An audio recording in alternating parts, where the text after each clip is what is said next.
बंजारन बहू। कमला एक बहुत स्वार्थी महिला है। उसने पैसों के लिए एक ऐसे इंसान से शादी की जो पहले से शादीशुदा और एक बच्चे का पिता भी था। कमला के पति को मरे हुए एक अरसा बीत गया है।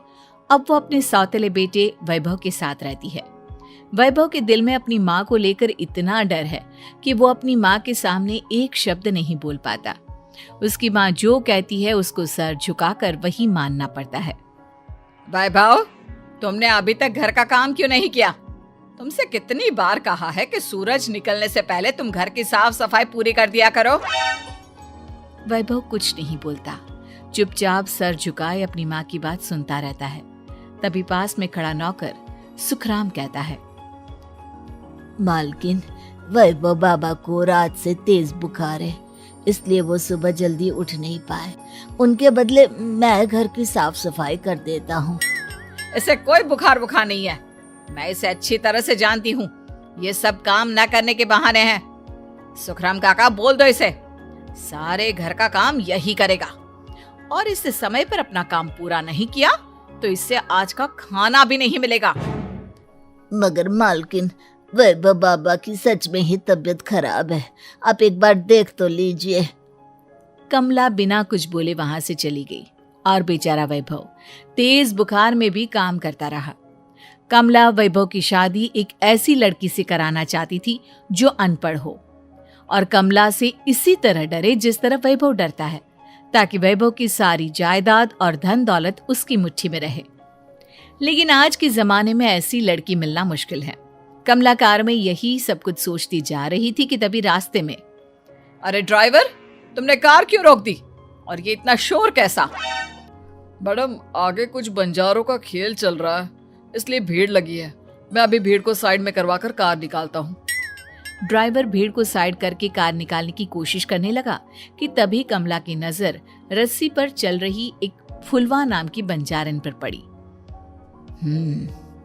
क्यों ना मैं इस बंजारन की शादी वैभव से करा दूं? ये तो अनपढ़ लग रही है, मेरे पैरों तले दबकर भी रहेगी।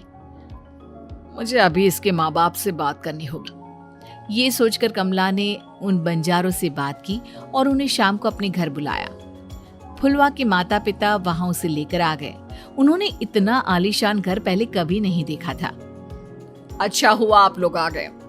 देखिए, मुझे घुमा फिरा कर बात करने की आदत नहीं है, इसलिए सीधे सीधे मुद्दे पर आती हूँ। मुझे आपकी बेटी बहुत पसंद है। मैं अपने इकलौते बेटे की शादी आपकी बेटी फुलवा से कराना चाहती हूँ। इसके बदले में आप जो चाहो वो ले सकती हैं। तभी फुलवा की माँ कहती है, ये क्या कह रही है मैम साहब? कहीं आप हमारी गरीबी का मजाक तो नहीं उड़ा रही ना? आप मेरे बेटे से मिल लो। अगर आपको मेरा बेटा पसंद आता है तो मैं कल से ही शादी की तैयारी शुरू कर दूंगी। सुखराम, वैभव को लेकर आओ। फुलवा अपनी माँ के कान में फुसफुसाती है, माँ, कहीं इस मेम साहब का छोरा पागल तो ना है? फुलवा अपनी माँ से बात कर रही होती है कि वैभव वहां आता है। फुलवा उसे देखती ही रह जाती है और उसके माता पिता उसकी शादी तय कर देते हैं। शादी वाले दिन किसी को फुलवा और वैभव की बेमेल विवाह की बात समझ में नहीं आती। फिर भी एक औरत कमला से पूछ ही लेती है, कमला जी, आपने अपने इकलौते बेटे की शादी देहाती गवार से क्यों करा दी? ये बंजारन आपके घर की बहू बनने लायक तो नहीं है। कम से कम अपने स्टेटस का ही ख्याल कर लिया होता। बहू तो अपने टक्कर की लाती, आपने तो बंजारन को ही बहू बना लिया। अब कमला को समझ में नहीं आ रहा था कि इस बात का क्या जवाब दे। वो कुछ देर चुप रही और सोच समझ कर कहती है, बहन जी, आपको तो पता है आजकल के बच्चे किसी की बात कहाँ सुनते हैं। मैं तो अपनी बहू एक पढ़ी लिखी और अपनी सोसाइटी की ही ढूंढ रही थी। लेकिन मेरे बेटे ने मेरे सामने इस बंजारन को लाकर खड़ा कर दिया। बोला कि मैं शादी करूंगा तो इसी से। अब भला मैं क्या करती, मुझे अपने बेटे के सामने झुकना ही पड़ा। कमला की ये बातें सुखराम भी सुन रहा था। उसने ये सारी बातें वैभव को जाकर बता दी। काका, मैं तो फुलवा को जानता भी नहीं, फिर माँ मेरे बारे में झूठ क्यों कह रही है? अरे बेटा, तुम कितने भोले हो, तुम्हें कुछ भी नहीं पता।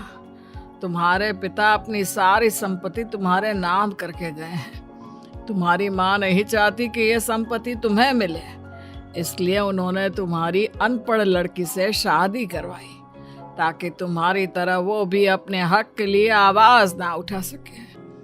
सुखराम काका, मैं क्या करूं, आप ही बताओ। माँ के सामने आते ही मेरे हाथ पैर कांपने लगते हैं। मैं माँ को कुछ भी नहीं कह पाता।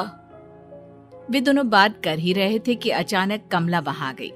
कमला को देखकर दोनों घबरा गए। तुम दोनों फिर कभी बातें कर लेना, अभी फेरों का समय हो गया है, चलो जल्दी आओ। इस तरह फुलवा और वैभव की शादी हो गई। अगले दिन कमला ने फुलवा को बुलाया और उसे नसीहत देने लगी। देख बंजारन, तुझे मैंने अपनी बहू बना तो लिया है, लेकिन तुझे इस घर में आँख कान मुंह बंद करके रहना होगा। घर का काम कर और अपने पति से मतलब रख, समझी? कमला का ऐसा रवैया फुलवा को बिल्कुल समझ में नहीं आया। उसने वैभव से इस बारे में बात की। सुनिए ना, माँ जी ने जिस तरह मुझसे बात की मुझे अच्छा नहीं लगा। शादी से पहले तो वो मुझसे बहुत अच्छे से बात कर रही थी, लेकिन शादी के बाद उन्हें क्या हो गया? तुम ज्यादा मत सोचो, जैसा माँ कहती है वैसा ही करो। ये कहकर वैभव वहां से चला गया। अगले दिन वैभव को घर के नौकरों की तरह काम करता देख फुलवा को बहुत हैरानी हुई। फुलवा ने इस बारे में सुखराम काका से बात की तो सुखराम काका ने फुलवा को सारी बात बता दी। अब फुलवा को समझ में आ गया कि उसकी सास ने एक बंजारन को बहू क्यों बनाया। एक दिन वैभव घर का काम कर रहा था, तभी उससे कांच की प्लेट टूट गई। किसने गिराई ये कांच की प्लेट? वैभव को वहां खड़ा देख कमला ने छड़ी से उसे मारना शुरू कर दिया। उसके पैर में कांच चुभ गया और खून बहने लगा, लेकिन फिर भी कमला उसे मारे जा रही थी। ये देखकर फुलवा ने कमला के हाथ से छड़ी छीन ली और तोड़कर फेंक दी। बंजारन, तेरी इतनी हिम्मत, तूने मेरे हाथ से छड़ी छीनी? कमला फुलवा को थप्पड़ मारने ही वाली थी कि फुलवा उसका हाथ पकड़ लेती है। ओ सस माँ, मैंने मॉम की गुड़िया ना समझ लियो। बंजारन हो बंजारन, ईंट का जवाब पत्थर से देना जानती हूँ। आज के बाद मेरे या वैभव जी के ऊपर हाथ उठाने की सोचियो भी ना, समझी ससु माँ? ये कहकर फुलवा वैभव को लेकर वहां से चली गई। उसने वैभव के पैर पर पट्टी बांधी, उसके आंसू पोंछे।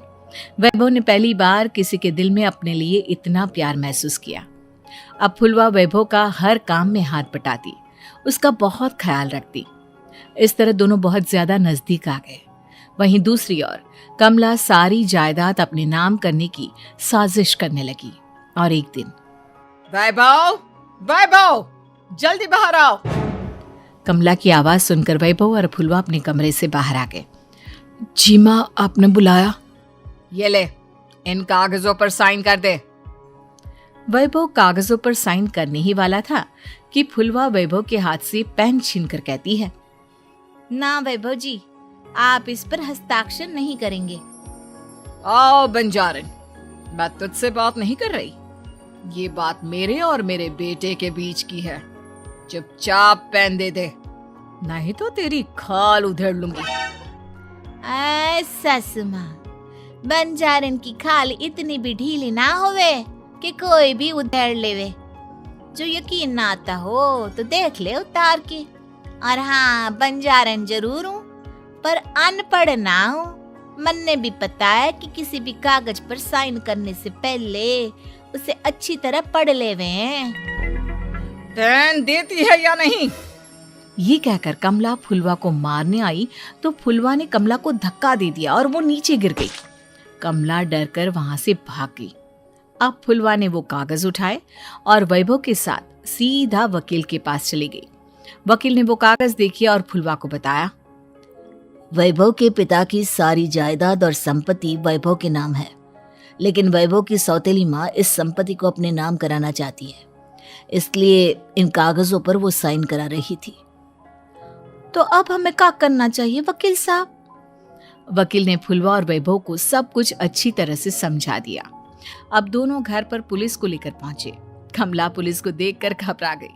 पुलिस ने कहा, आपके नाम की कंप्लेंट हुई है, आपको हमारे साथ थाने चलना होगा। कंप्लेंट? कैसे कंप्लेंट? आप अपने सौतेले बेटे पर बहुत अत्याचार करती हो, धोखे से सारी जायदाद अपने नाम करा रही थी। अब नहीं इंस्पेक्टर साहब, जरूर ये मेरी बहू की कोई साजिश है, इसने गलत कंप्लेंट की है। मैडम, शिकायत आपकी बहू ने नहीं बल्कि आपके बेटे वैभव ने की है। कमला वैभव का नाम सुनकर दंग रह गई। जिस बेटे ने कभी उसके सामने सर नहीं उठाया था, आज वही बेटा उसके सामने पुलिस को ले आया है। वैभव, तुम्हारी इतनी हिम्मत कि तुम पुलिस को ले आए? हाँ माँ, मैं लाया हूँ पुलिस को, और मेरे अंदर इतनी हिम्मत कभी ना आती अगर फुलवा मेरा साथ ना देती। आपने बंजारन बहू को लाकर अपने ही पैर पर कुल्हाड़ी मारी है माँ। मैडम, आपकी बात खत्म हो गई हो तो चलो हमारे साथ। वैभव, मुझे माफ कर दो, मुझे थाने मत भेजो। हाँ, आज के बाद मैं तुम्हें कभी नहीं मारूंगी, तुम्हें कभी परेशान नहीं करूंगी, मुझे माफ कर दो। वैभव अपनी कंप्लेंट वापस ले लेता है और पुलिस वहां से चली जाती है। वैभव अपनी सौतेली माँ से कहता है, मैंने पुलिस को वापस तो भेज दिया है, लेकिन मैं आपको माफ नहीं कर सकता। आपने बचपन से आज तक कभी मेरे सर पर हाथ नहीं रखा, हमेशा मुझे मारती रही, नौकरों की तरह बर्ताव करती रही। आप इस घर में नहीं रह सकती, चली जाइए यहाँ से। कमला घर छोड़कर चली गई और सड़क किनारे खड़ी होकर सोचने लगी, काश मैंने वैभव को माँ की तरह प्यार किया होता तो आज मैं इस तरह से बेसहारा ना हो जाती।